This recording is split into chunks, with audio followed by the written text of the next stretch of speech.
Hi everyone. Today we will learn how to boot our pen drive with the latest version of Kali Linux ISO file.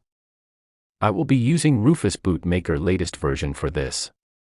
So, this is the Kali Linux ISO file needed for Linux operating system sized 4.47 GB. And I need Rufus to make my pen drive bootable. This is my pen drive of 8 GB in size which I am gonna use to set up Kali Linux with. Come to Rufus.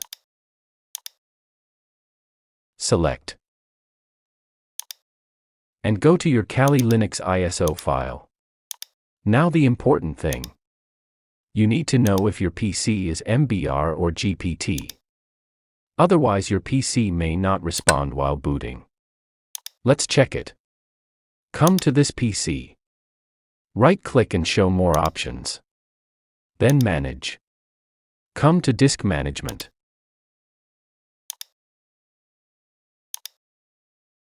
Look at your C drive. Right-click and Properties.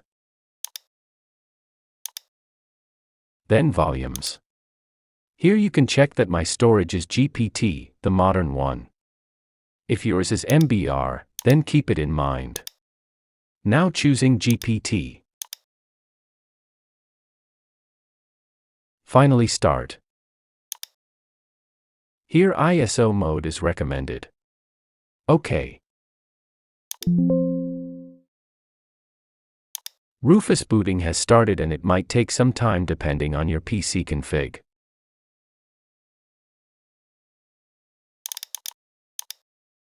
It's done.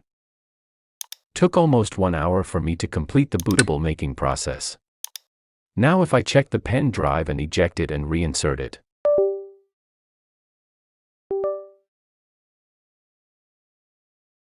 You can see that the icon has been changed and Rufus icon has appeared. It means the booting is successful. Now simply you have to restart your PC and come to boot menu and select this drive as booting source. And your booting will be started. Then simply start your Kali Linux setup from here. If you need tutorial on how to download Kali Linux then please check the end screen and description as well. Hope this helped you.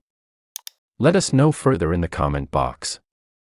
Please be with us and also subscribe to Joseph IT. Goodbye.